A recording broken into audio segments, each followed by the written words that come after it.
Salam alaikum wa rahmatullah.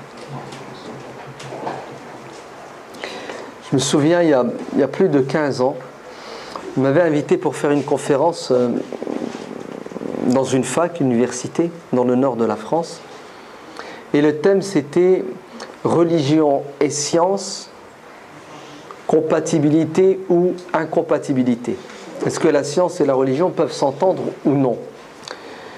Et d'emblée, j'ai mis les plats dans le pied et j'ai dit que la science est l'ennemi de la religion et la religion est l'ennemi de la science. Alors ça a choqué les musulmans qui étaient dans l'assemblée parce qu'on leur a appris que depuis toujours, l'islam c'est la religion de la science et l'islam a toujours fait la promotion du savoir. Mais c'était fait exprès pour créer un petit choc qui est le suivant. Effectivement, si on fait l'histoire de notre Occident judéo-chrétien, il est clair et net qu'il y a toujours eu, malheureusement, un conflit entre la religion et la science, entre les scientifiques et les religieux. Alors pourquoi ? Parce que ceux qui représentaient le christianisme et qui le défendaient ont pensé, à tort bien entendu, que Dieu a créé l'être humain, Adam, le premier, et il lui a dit d'habiter au paradis, et il lui a interdit de manger le fruit d'un arbre. N'est-ce pas? Et ce fruit, cet arbre, écoutez bien, d'après la tradition biblique chrétienne, c'est l'arbre de la science. Et Dieu était jaloux, il ne voulait pas que l'homme sache, connaisse, apprenne. Il faut que l'homme reste dans quoi? Dans l'état dans lequel il est, l'ignorance. Et qu'est-ce qu'a fait l'homme? Il a mangé de cet arbre. C'est pour ça qu'il a été puni. Ainsi, la science, dans notre Occident judéo-chrétien, n'a pas toujours fait bon ménage avec la religion. Alors vous connaissez le reste de l'histoire. Les religieux avaient tous les pouvoirs, les pleins pouvoirs. Les religieux servaient dans tous les domaines. Quand vous tombiez malade, c'était moi le curé qui vous soignait, avec des incantations, c'est ça? Généralement, quand vous êtes malade, c'est parce que vous êtes possédé. Donc on va faire pression sur les démons afin qu'ils partent.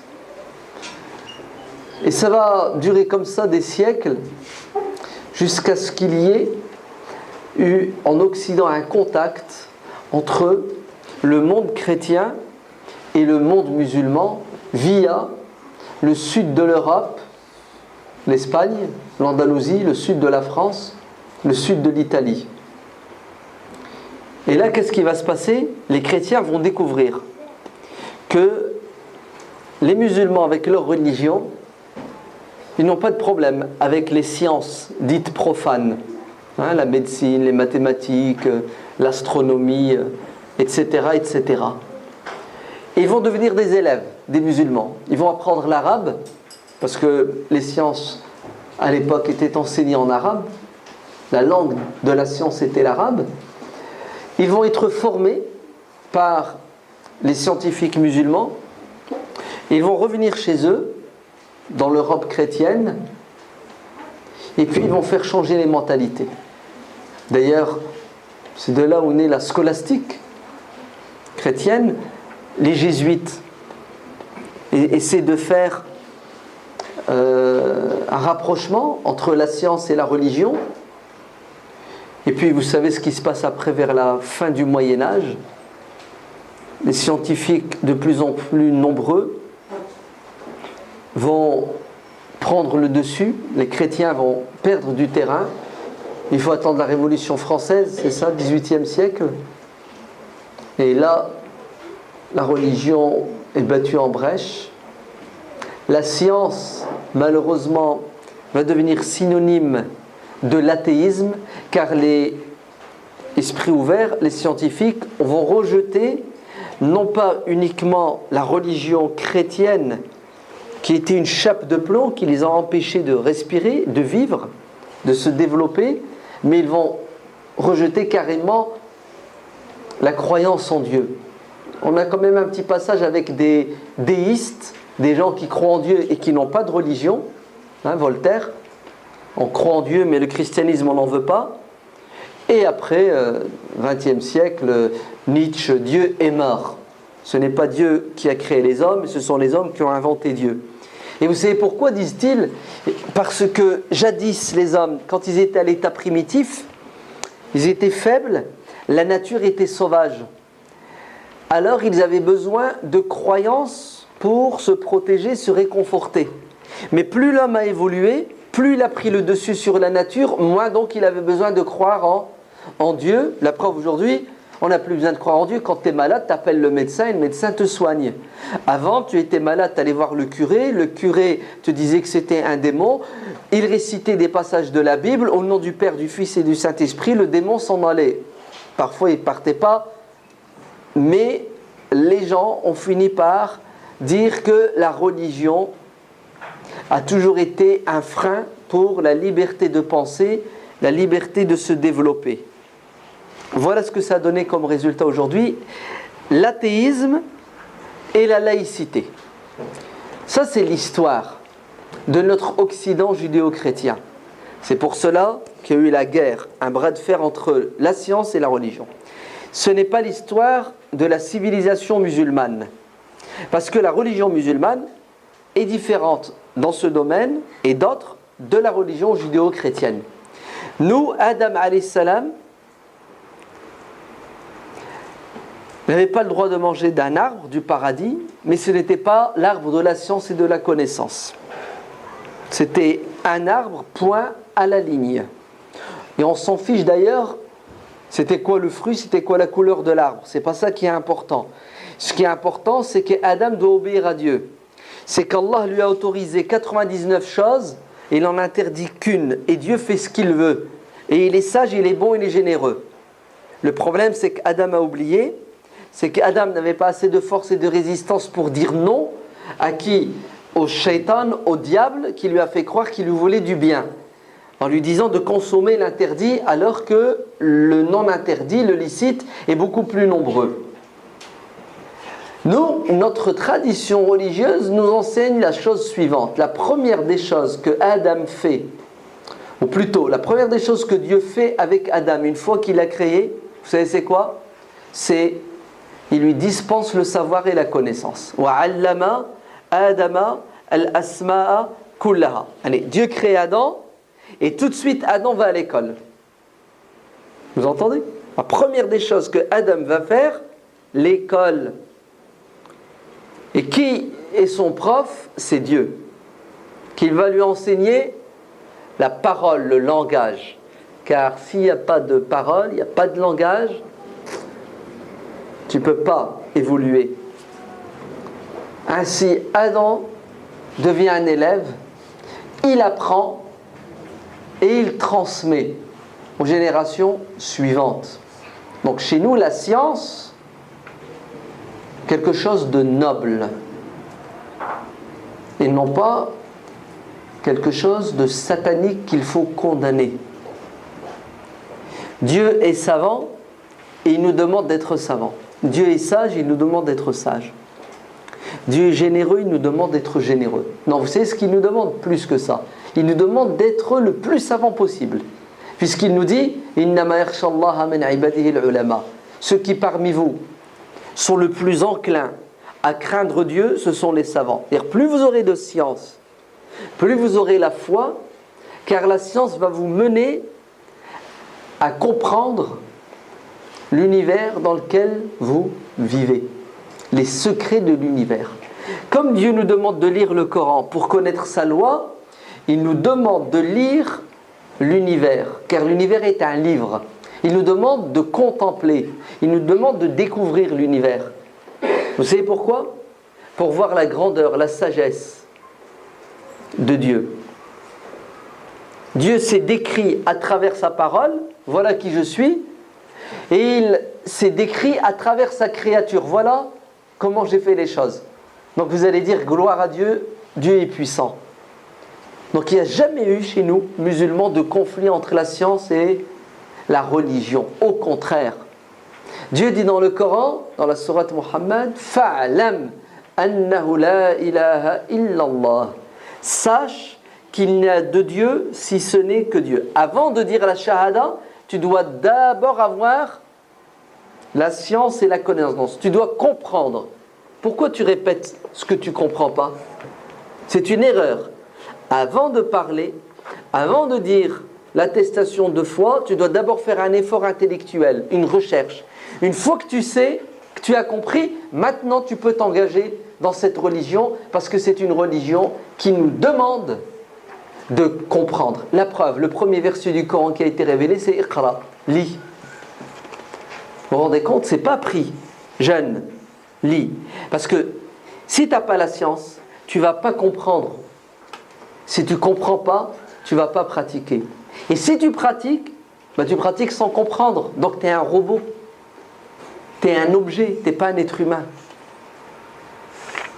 يرفع الله الذين آمنوا منكم والذين وعملوا الصالحات والذين أوتوا العلم درجات. Ceux qui parmi vous croient et agissent auront un degré au paradis. Par contre, ceux qui croient, qui agissent et qui ont la science, ils auront un autre degré. Et oui, c'est comme ça.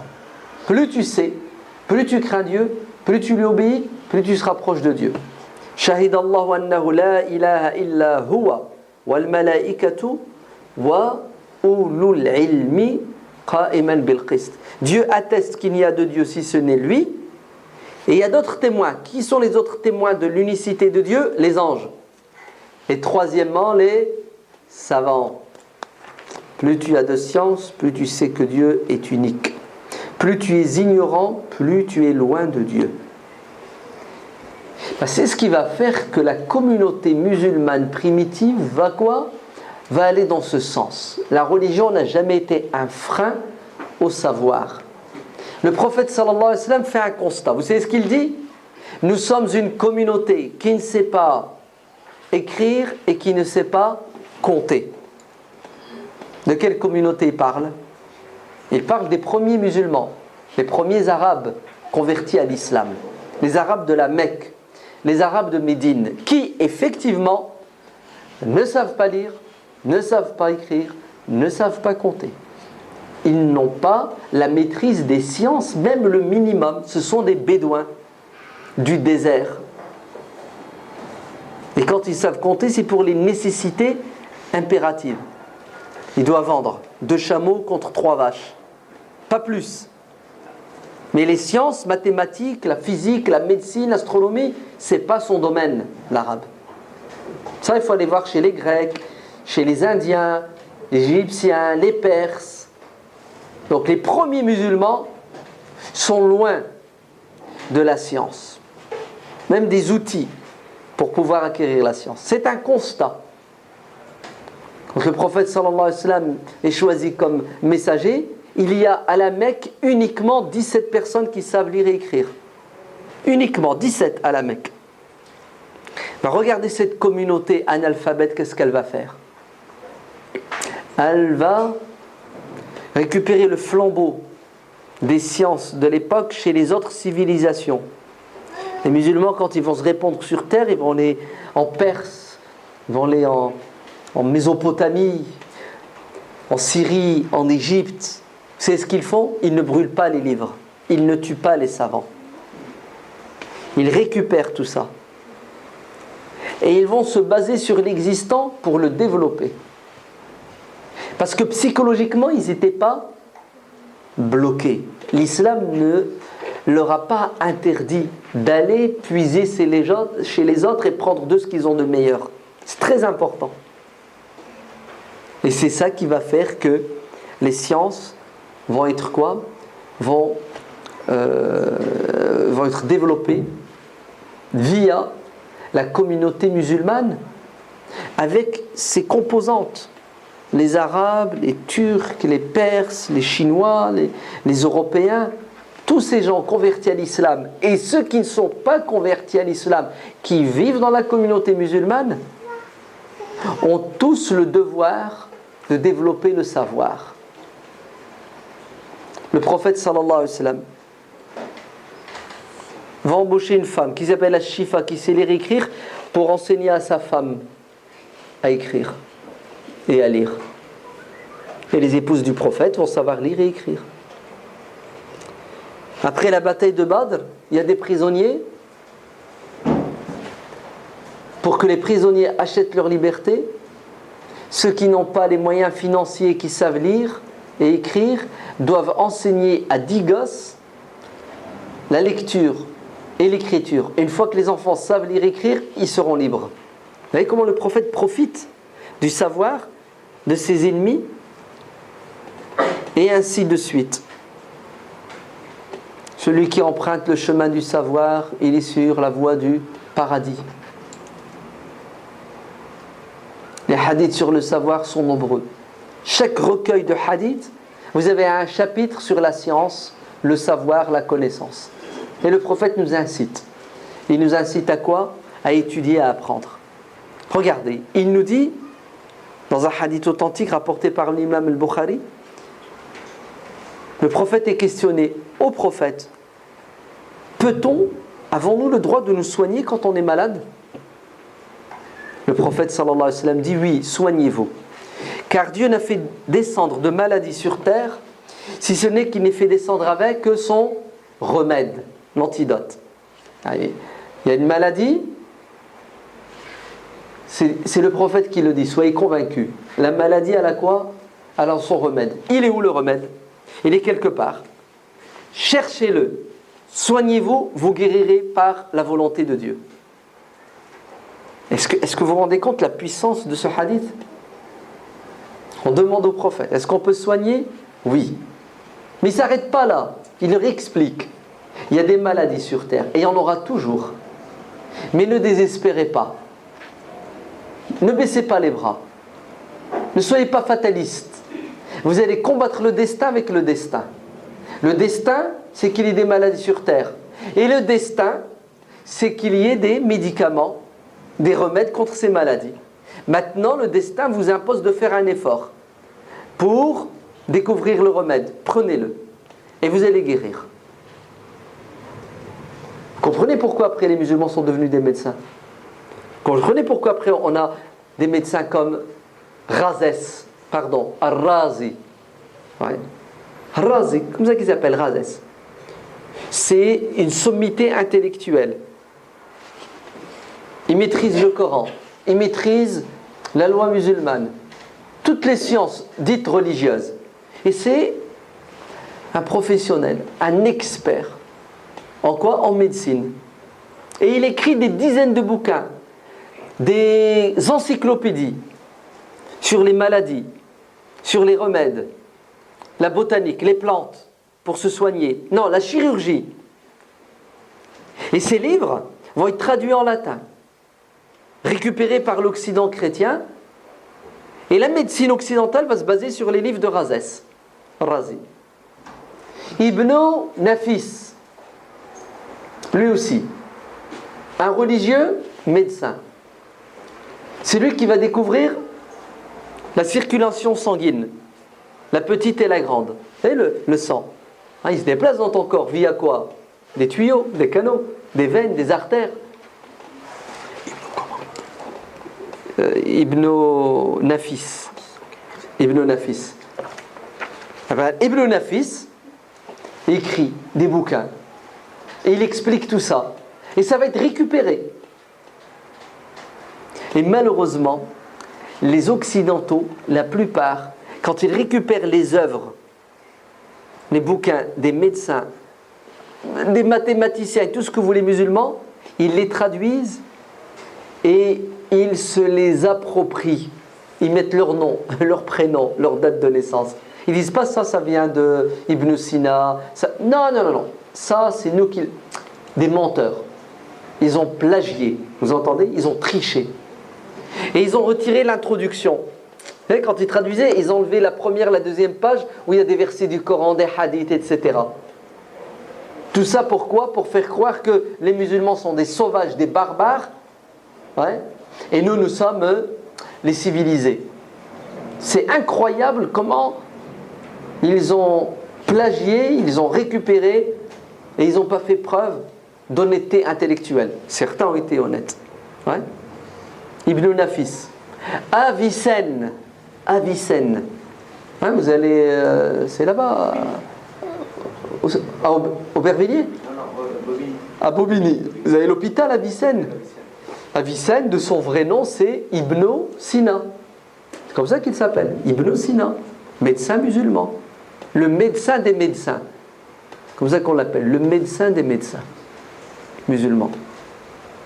Avant de faire une opération, il faisait d'abord 2 rak'at.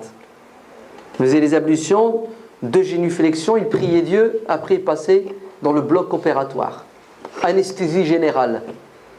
Ah ouais. Opération, tout ce que tu veux. C'est les opérations qui existent aujourd'hui. Césarienne, la cataracte, tout. L'être humain, pour eux, n'était pas une inconnue. D'ailleurs, vous savez, tous les ustensiles qu'on utilise aujourd'hui dans la chirurgie, tout ça, ça vient des musulmans. Vous prenez les livres, faites une recherche, vous allez voir, les dessins, les noms, tout. La médecine occidentale, ouais, n'est que le fruit de quoi? De la récupération de la médecine musulmane, et ensuite ils l'ont développée. Ouais. Même chose pour les maths. Les musulmans, c'était des mathématiciens. Et ils ont développé les maths. Ils ont récupéré, après le fameux zéro, là, hein, qui leur a ouvert toutes les portes. Vous avez tous fait des maths. Les algorithmes, ça vous dit quelque chose? Ouais. L'algèbre. L'algèbre. El-Khawarizmi. Algorithme, ça vient du nom. Celui qui les a inventés, il s'appelle El-Khawarizmi. C'est devenu algorithme. Comme Avicenne. Ibn Sina, on a latinisé les noms. Comme ça, ça n'a pas de consonance arabo-musulmane. Ouais. Tu vois que du feu. Vous savez pourquoi? Il y avait de la jalousie, il y avait de la haine, mais il y avait surtout de la peur. Gerbert d'Aurillac, un curé, là-bas dans le sud de la France, dans la fameuse abbaye de Cluny. Il va en Espagne, l'Espagne musulmane. Et il reste là-bas, il apprend. Tolède, l'école de traduction de Tolède. Les chrétiens ont pris les livres des musulmans dans toutes les sciences et les ont traduits à Tolède. Ensuite, ils ramènent tout en Occident. Hada, Gerbert d'Aurillac, qu'est-ce qu'il fait? Il va là-bas, il étudie l'arabe, les sciences. Il revient. Il développe ça en France et tout doucement, il va monter, il va devenir pape. Le pape Sylvestre. Il devient pape. Et vous savez ce que vont faire certains papes? Ils vont faire une fatwa. En français, on dit une bulle papale. Il va émettre un avis. Fatwa qui interdit, écoutez bien, aux religieux de lire les livres des Arabes, des Sarrasins, des païens. Interdiction. Haram de lire leurs livres. Parce que c'est trop dangereux. Celui qui commence à goûter à la science des Arabes et des musulmans, il fait quoi à votre avis? À un moment donné, il va douter de ce qu'il a. Il va voir comment ça. Dieu, les prophètes de Dieu nous appellent à la science, à la médecine, à la mathématique, à l'astrologie. Le pauvre Copernic, là, quand il leur a dit que la Terre elle tourne, c'est Galilée ou Copernic? Galilée. Quand il leur a dit la Terre tourne, il s'est retrouvé au tribunal. Lequel de tribunal? Tribunal religieux. Et à la fin, il a dû dire, ok, elle ne tourne pas. S'il vous plaît, laissez-moi vivant. Alors qu'il est convaincu au fond de lui-même qu'elle tourne. Et comment voulez-vous qu'il ne sache pas que la Terre tourne alors que Al-Idrisi, un géographe, mathématicien musulman, est invité, écoutez bien, par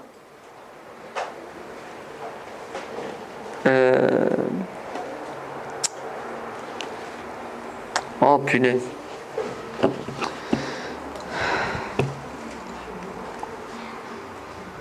Roger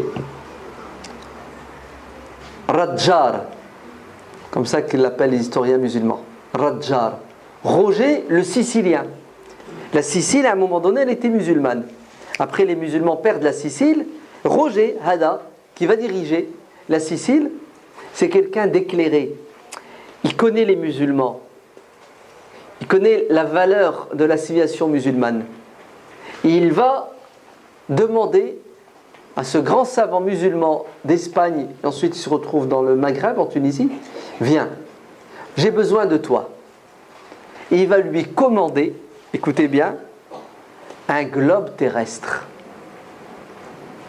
Et Radjar, Roger de Sicile, il va donner tous les moyens à l'Idrissi, l'argent, les moyens matériels et des hommes pour l'aider, et ils vont faire un globe terrestre, la Terre, avec les continents.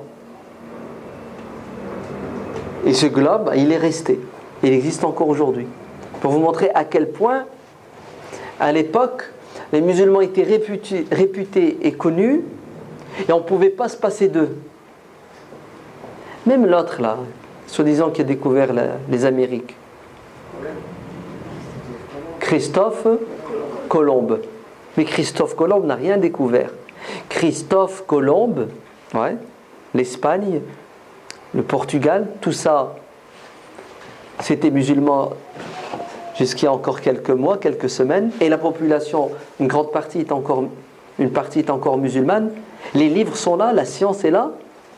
Christophe Colomb va utiliser les cartes des navigateurs musulmans, il va utiliser leur savoir, il va utiliser leurs outils.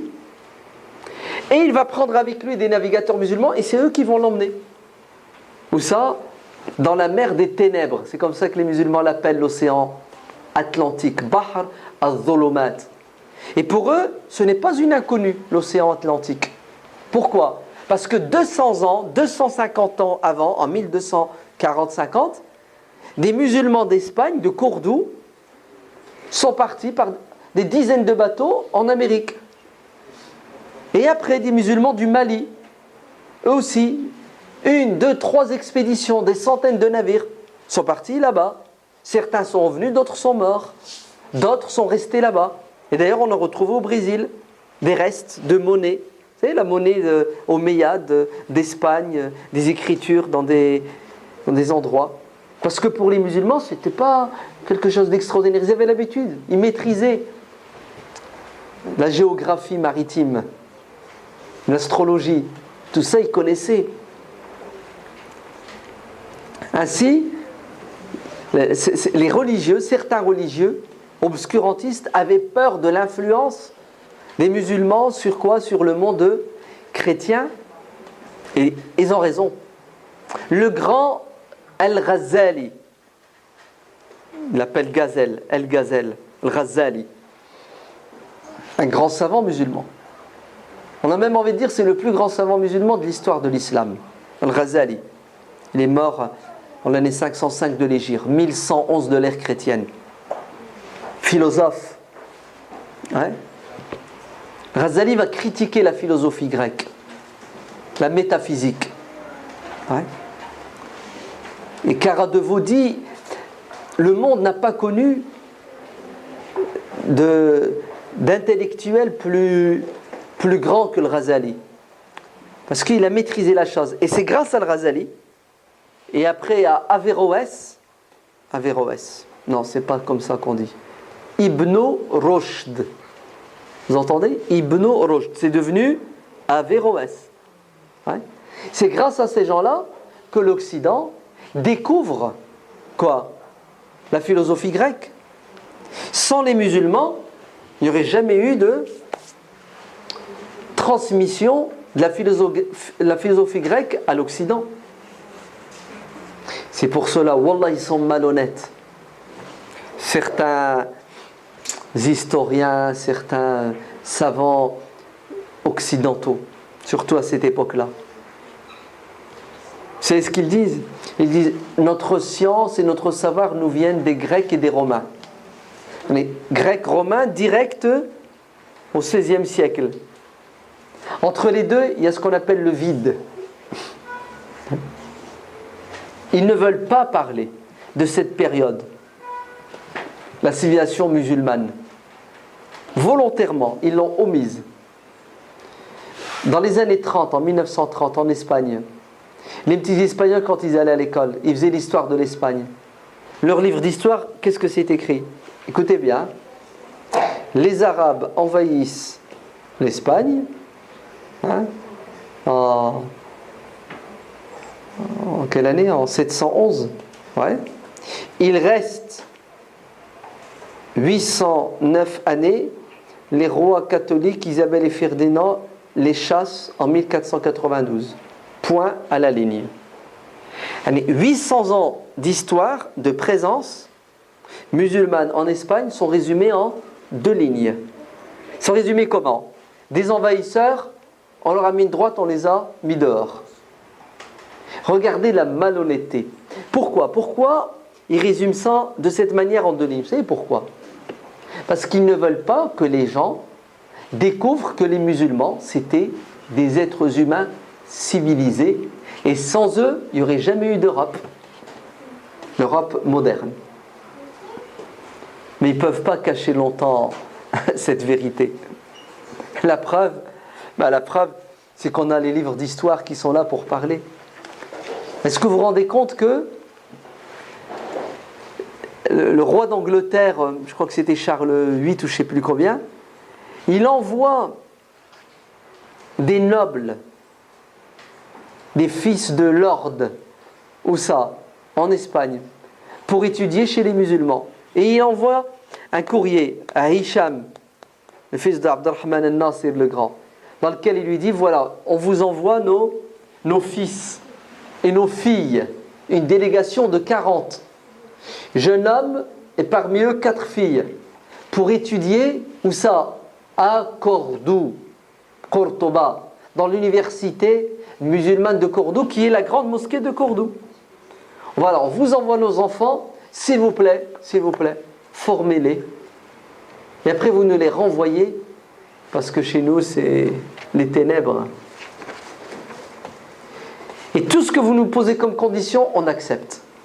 Qu'est-ce qu'a fait Hicham? Il les a accueillis, et toutes les années qu'ils sont restés, ils étaient nourris, logés aux frais du calife. Et parmi ces étudiants, certains vont se convertir à l'islam, notamment une jeune fille qui va se convertir et qui va épouser un de ses professeurs. Et ce couple, donc cette Anglaise convertie à l'islam avec ce prof, qu'ils appellent Firnas, donc l'Anglaise et Firnas, mariés, ils vont donner naissance à un enfant qui s'appelle Abbas. Abbas ibn Firnas. Vous savez qui est Abbas ibn Firnas? Un savant musulman. Et c'est lui qui va créer, inventer le deltaplane. Et c'est le premier homme à voler dans les airs. Vous entendez? Le premier homme. Il n'a pas seulement inventé ça, hein. C'était des gens qui inventaient dans tous les domaines. Abbas ibn Firnas. Alors ils ont développé les mathématiques, la médecine. Incroyable. Si vous saviez les hôpitaux qui existaient dans le monde musulman, vous aviez des cliniques. Tu viens, tu es accueilli. D'abord, tu passes par la douche et on te donne des vêtements. Vous avez vu l'hygiène? En fonction de la maladie que tu es envoyé dans une aile de l'hôpital. Et tu es suivi par le médecin spécialiste, le chef de service. Et chacun sa chambre. Et tu as un régime. Ouais. Et tous les matins, le médecin passe avec ses étudiants. Vous voyez comment ça se passe aujourd'hui dans les hôpitaux? C'est exactement comme ça que ça se passait à Bagdad, en Égypte, à Samarcande, dans les villes musulmanes. Mais le comble du comble, l'hôpital était gratuit. Et oui, il y avait des mécènes, des gens qui finançaient. C'était tellement propre, on était tellement bien reçus, accueillis et nourris dans les hôpitaux qu'il y en a qui faisaient semblant d'être malades pour aller squatter à l'hôpital. Et les médecins le savaient. Alors 3 jours, après 3 jours, ils te viraient. Parce que l'hospitalité en islam, c'est 3 jours. Non.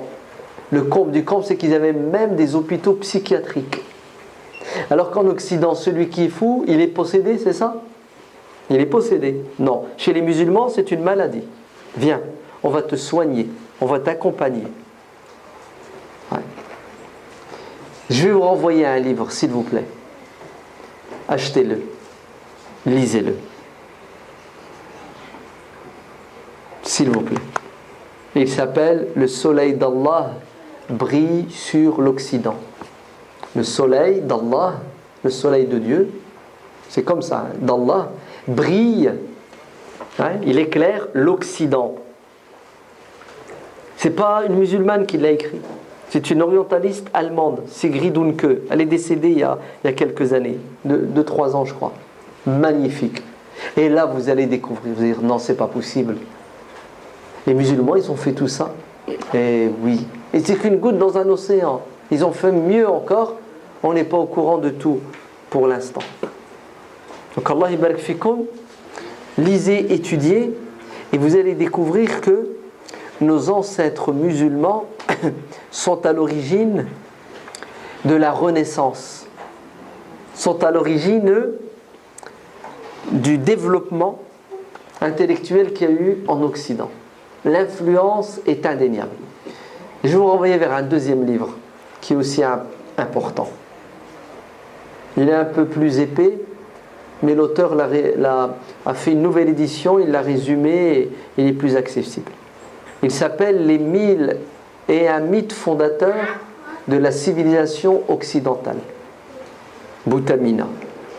Les 1001 mythes fondateurs de la civilisation occidentale. C'est ce que prouve cet auteur dans ce livre. Il prouve que tout ce qu'on nous a raconté, il y a beaucoup de mensonges. On nous a caché beaucoup de vérités. Au lieu de rendre à César ce qui est à César et de dire aux musulmans bravo, ouais, sans vous, hein, on n'aurait jamais pu sortir des ténèbres du Moyen-Âge. Qu'est-ce qu'ont fait beaucoup d'intellectuels occidentaux? Ils ont tué des vérités scientifiques et historiques. Un truc tout simple. Qui parmi vous n'a pas fait les fables de La Fontaine? Ça vous dit quelque chose, les fables de La Fontaine? Le corbeau et le renard. Les fables de La Fontaine, quand tu grattes, qu'est-ce que tu découvres? Tu découvres que La Fontaine s'est inspiré de qui? d'Ibn al-Muqaffa, qui a écrit Kalila et Dimna. Mais quand tu grattes, tu découvres qu'Ibn al-Muqaffa s'est inspiré de qui? De contes indiens. Mais la différence entre La Fontaine et Ibn al-Muqaffa, c'est qu'Ibn al-Muqaffa a dit que je me suis inspiré des Indiens. Il ment pas, lui. Il fait pas du plagiat. Mais La Fontaine et les autres, silence, on tourne. Ça c'est moi, c'est grâce à moi.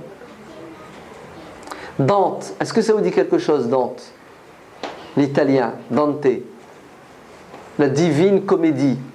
Non? Il est connu, Dante. C'est une grosse tête. Quand vous lisez son livre, La Divine Comédie, regardez quand il parle de l'enfer. Vous dites, tiens, c'est bizarre, on dirait qu'il a le Coran, il a Sunna avec lui. Et oui, tout à fait. Il s'inspire de la tradition musulmane. Et Dante est connu. C'est quelqu'un qui est allé piquer chez les musulmans. Pas seulement Dante. Comment ça s'appelle? Léonard de comment? Da Vinci. Léonard de Vinci. Hada, Léonard de Vinci. Quand vous regardez ce qu'il a fait, ce qu'il a dessiné, ce qu'il a inventé, il dit c'est pas possible.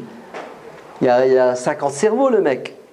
Non, il avait son cerveau et il avait les ouvrages des scientifiques musulmans. Et il copiait, et il améliorait, et il développait. Mais en tout cas, il se taisait beaucoup sur l'origine de ces inventions. Donc ça va se passer comme ça. Alors, si la science s'est développée, c'est parce que la religion n'a jamais été un frein. Bien au contraire. On est d'accord. Si la science s'est développée, c'est parce qu'il y avait de la liberté.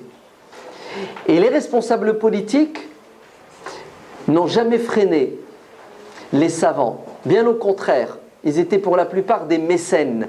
Ils finançaient. Ouais. Créer des écoles. Donner de l'argent à ceux qui faisaient des recherches. Malheureusement, après l'apogée, il y a la périgée. Hein, tu montes, tu atteins la perfection, et après tu fais quoi? Tu chutes et tu descends. Qu'est-ce qui va se passer? Les musulmans vont devenir des feignants. Ils vont commencer à laisser tomber l'étude, la recherche. Et Dieu merci, je vais dire quelque chose qui va vous choquer, mais que voulez-vous? Heureusement que les Occidentaux sont partis leur piquer leurs livres. Ouais. Et ils les ont ramenés en Occident. Et l'Occident a pu développer et continuer ce que les musulmans ont fait. Sinon ces livres auraient sans doute disparu. Comme des millions de livres ont disparu lorsque les Mongols ont envahi Bagdad et ont tout brûlé.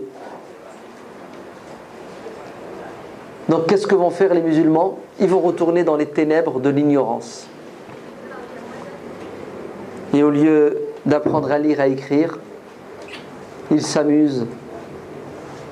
Et ils croient que le savant, c'est le savant qui maîtrise les sciences religieuses.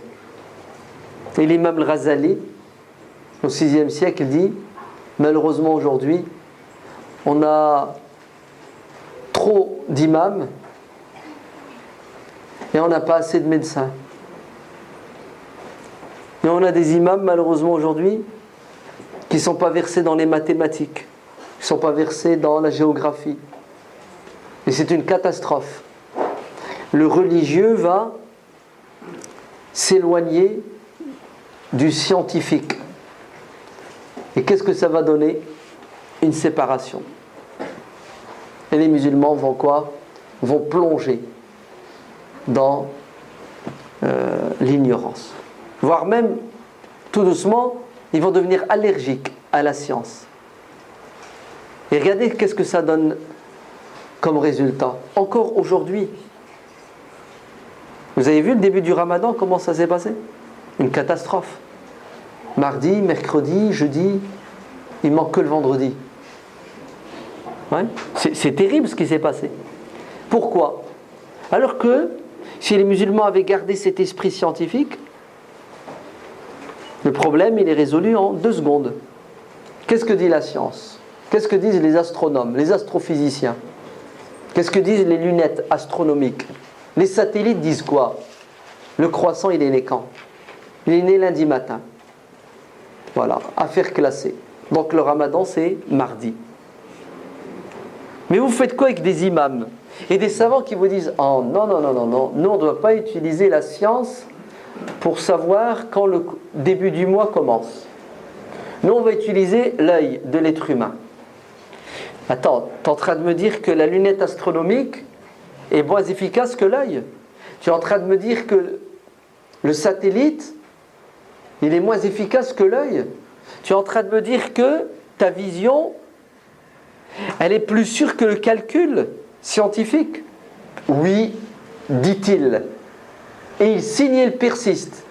En apportant comme argument, nous sommes une communauté qui ne sait pas écrire et qui ne sait pas compter. Jeûnez quand vous le verrez et arrêtez de jeûner quand vous ne le voyez plus. Vous vous rendez compte?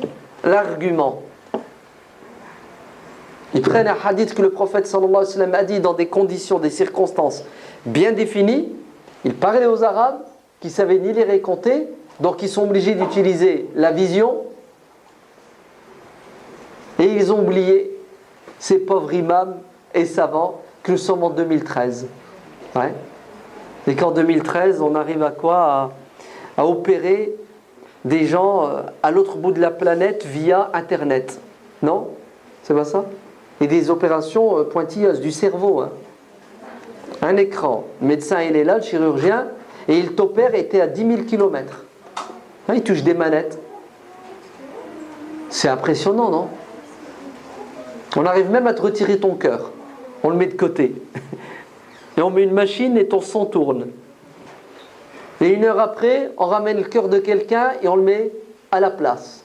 On branche tous les tuyaux, on met de la colle, et t'es reparti pour 20 ans, pour 30 ans. Mais regardez, subhanallah. On dirait qu'on a attrapé la maladie du Moyen-Âge dans le monde chrétien. Allergique à la science, allergique à l'évolution. Alors qu'au Moyen-Âge, nos ancêtres musulmans, ils étaient ceux qui portaient l'étendard du savoir et de la science. Terrible ou pas terrible? L'inverse. Alors les jeunes, au travail, ouais. Si on a parmi vous qui veulent bien devenir imam, imam éclairé, imam et médecin en même temps, imam et astronome en même temps, imam et mathématicien. Ça fait plaisir, ça. Les deux. Comme l'était Razès, comme l'était Ibn Sina, comme l'était le Khawarizmi. Ils avaient les deux. Voilà ce que notre religion nous demande. Rabbana atina fid dunya hasanatan wa fil akhirati hasanatan. On doit maîtriser cette planète, la terre et tout ce qu'il y a dedans pour pouvoir avoir le paradis. Mais si on est nul ici, il y a beaucoup de chances qu'on soit nul là-haut. Si on est bon ici, on sera bon là-haut, Inch'Allah. Vous vous engagez à acheter 2 livres et à les lire. Le soleil d'Allah brille sur l'Occident. Vous prenez le temps. Et les 1001 mythes fondateurs. Si vous n'arrivez pas à trouver celui-ci, c'est un pavé du même auteur. Je ne sais plus le titre exactement c'est quoi, mais c'est sur la civilisation, la science chez les musulmans. Ou bien il y a un autre livre qui est un sandwich, un kebab, c'est tout petit. Il s'appelle « L'apport de la civilisation musulmane à l'Occident ». Édité chez la librairie Tawhid, les éditions Tawhid, de Bamat, Haïdar Bamat. Ouais, lisez, étudiez s'il vous plaît. D'ailleurs, il y a même des très bonnes émissions. Vous pouvez les trouver sur Internet, sur la science chez les musulmans. Vous allez être impressionnés. Tiens, pourquoi vous n'organiseriez pas pour votre jeunesse un voyage? Ouais. Et notamment en Turquie, à Istanbul. Et vous allez visiter le musée des arts islamiques. Et là, vous allez découvrir ce que nos savants musulmans du Moyen-Âge ont inventé. Vous allez voir, il y a tout. Tous les objets de mesure, tout ce qu'ils ont créé, c'est dans le musée des arts islamiques. C'est magnifique, c'est beau. Ouais. C'est pas loin la Turquie. 3000 km. Une petite semaine et vous allez découvrir la beauté de la civilisation musulmane de l'époque. C'était pas des bras cassés nos ancêtres musulmans. D'accord? Parce qu'ils avaient la science et le savoir. Voilà, je m'arrête ici. اللهم صل على سيدنا محمد وعلى آل سيدنا محمد كما صليت على سيدنا إبراهيم وعلى آل سيدنا إبراهيم وبارك على سيدنا محمد وعلى آل سيدنا محمد كما باركت على سيدنا إبراهيم وعلى آل سيدنا إبراهيم في العالمين إنك حميد مجيد اللهم تقبل منا صيامنا وقيامنا وركوعنا وسجودنا اللهم انصر إخواننا في فلسطين ومصر وليبيا اللهم ارحم والدينا واحفظ أولادنا ربنا آتنا في الدنيا حسنة وفي الآخرة حسنة وقنا عذاب النار سبحان ربك رب العزة عما يصفون وسلام على المرسلين والحمد لله رب العالمين والسلام عليكم